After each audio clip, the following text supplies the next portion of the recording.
बोला बोला बाबा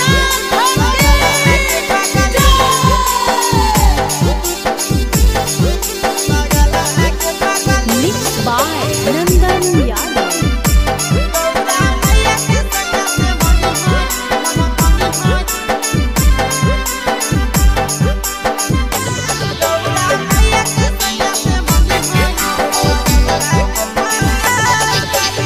जलावा चढ़ावे जइहो जलावा चढ़ावे जइहो शिवलावा गे पगली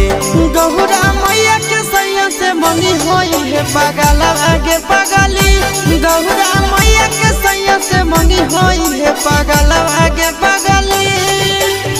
जलावा चढ़ावे जइहो जलावा चढ़ावे जइहो शिवलावा गे पगली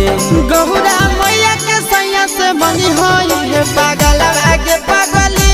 गौरा मैया के सैया से मंगी होई है पगलवा गे पगली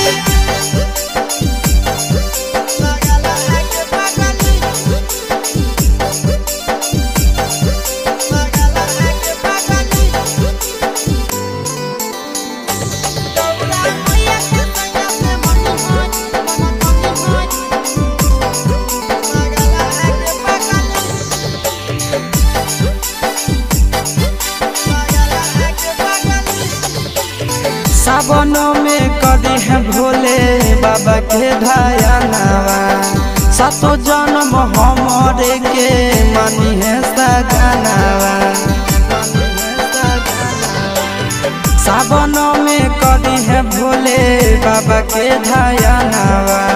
सातो जन्म हमरे के मानी है सजनावा पूजी हो चरनिया पूजी हो चरनिया मतवाला के पगली गौरा मैया के सैया से मंगी है पगला आगे पगली गौरा मैया के सैया से मंगी है पगला आगे पगली